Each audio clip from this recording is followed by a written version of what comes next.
So tell us what your extra time was about. Was it self-scouting? Did you start on the Raiders early? We came in Friday. We graded the film and everything. The best thing about special teams is you always kind of self-evaluate every week, really, because you don't want to give out any tendencies that may get you. So the self-evaluation kind of happens throughout the season. But for myself, it was just kind of getting away, just rethinking, kind of not about football. I was able to go walk 9, which was nice, by myself, a little AirPod, just kind of thinking. But once again, it's one of those things where, like, we put so much time and effort to it. It's great for, the coaches out here that get to see their kids, play, a couple games. And I think everyone just kind of relaxes just a hair and they get ready for, the next 7 weeks. We got 5 of 7 on the road. It was a good time for a lot of people to go see their families, knowing they're going to be on the road. And for others that, don't have significant others or kids, just time to kind of get away and recharge a little bit, which was nice. What'd you shoot? Oh, walked 9. I shot 42, so I was actually pretty happy with it. I think it'll start going down a lot more the next couple months.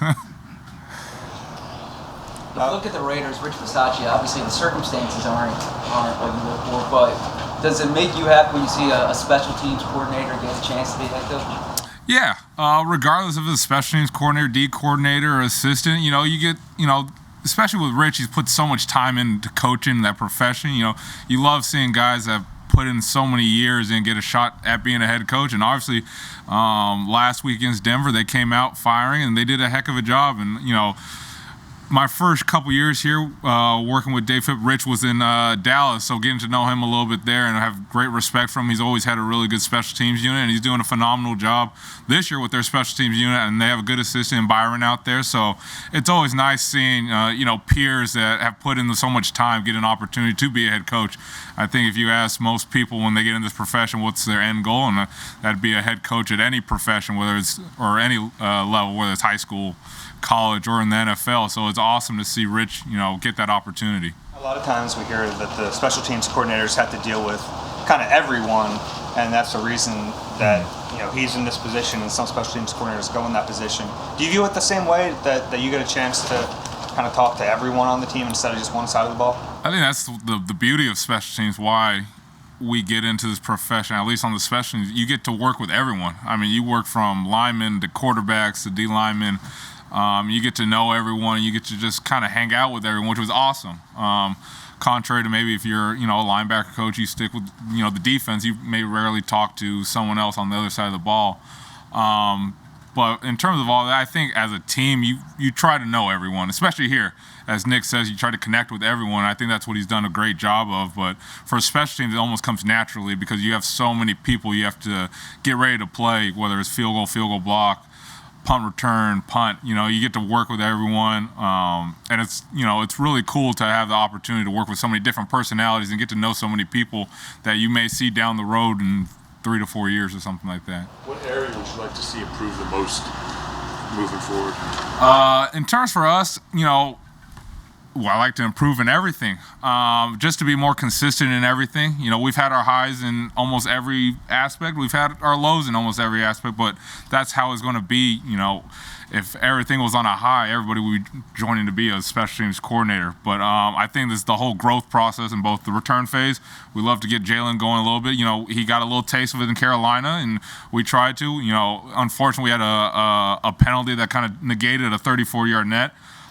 We still want to be very good at not committing penalties, and I think the guys have done a really good job with that. As the weather shifts, our coverage phases are really going to have to take over.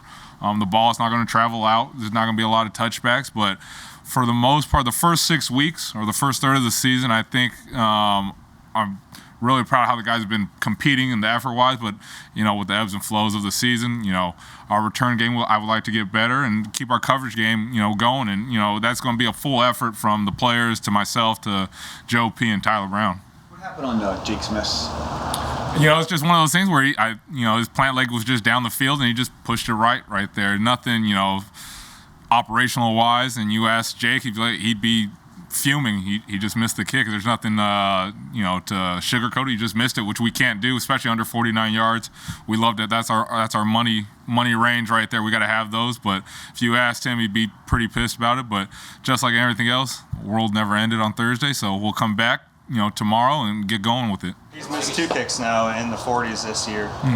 Similarities in the misses, or? Well, the first one, I mean, Kinlaw blocked it with that one. And this one, he hit it pretty good. And he just had his plant foot down the field too much, and it just tailed right on him at the end. But what Jake's been doing throughout the season, I mean, a couple weeks ago, the 56-yarder, it was awesome, and it helped the team. So Jake's in a good spot right now. He's pumped to get back out there and kick. There's nothing really to be worried about or anything like that. And just like everybody else in the league, it's tough to go 100% with all the opportunities, but we're going to try and keep that percentage high with Jake, and his mindset has been outstanding so far. Might you take out with someone who has potential on special teams? Yeah, I look at everybody on the team that has potential. It's all what you could get out of the guys. I know Tay can run. I do know that at a UCF. So it's exciting to get somebody that can run, because you can only teach so much. You can't teach speed. That's almost just kind of a given ability. So anybody that comes in, we're going to take under our wing and try to get the most out of them. And, regardless of what their physical attributes are, we're going to treat them the same with the utmost respect and see what we can get out of them. Do you want to stick with Jalen Rager on kick returns, or is that still week-to-week type of thing? Yeah, it's still week-to-week. Jalen's been awesome with it. He made some great decisions. I mean, we knew going into the Tampa Bay with Bradley, we're going to get a lot of touchbacks. And he's, after that Carolina miscue, he's been great about it. Like I said, before halftime, we talked about it. He was very apologetic, and he understands it. He knows that if you get the ball at the 25, you're basically one first down away from being able to pin a team deep. So Jalen's been outstanding. Quez has been outstanding. So it's still very week to week. Just how people go on. Back to the Panthers game, there was the penalty on the extra point that gave you guys a short kickoff. Mm-hmm. Do you consider kicking that one short to try to pin them back instead of booting it through the end zone? At the 40, it's a little bit different than the 50. Especially how the defense was playing that game. You always want to go with the flow of the defense. If your defense is maybe struggling a little bit, yeah, you love to give them a long field. But they were doing an outstanding job, and at that point, was it a topic of conversation? Yes, but we don't want to do anything that's out of the ordinary. It's at the 40-yard line. Just kick it out the back. Let our defense do what they had to do, and it worked out for us. Michael, new stadium this weekend, maybe a weird question here. Is there any sort of protocol that you have for guys to get familiar with the stadium, catching the ball, getting comfortable in the situation, or have you heard anything about the stadium that makes it an unusual light or anything like that? No, I haven't heard anything about it. I know it's grass, so when you go to a dome, you think it's going to be turf. I'd probably correlate it to Arizona, with them rolling in just to make sure the cleats are all right, knowing that it's not turf, that it is grass. But I'm excited. A lot of these guys and myself haven't been in that stadium, so I'm looking forward to it. I've heard nothing but great things about it. So just being able to go down to Vegas and hopefully put our best foot forward with our group and get a win. Mike, since the end of the Tampa Bay game, has there been an emphasis on the assistant coaches from above on the taunting and personnel foul penalties that they're calling pretty heavily? It's been a topic of conversation since they implemented it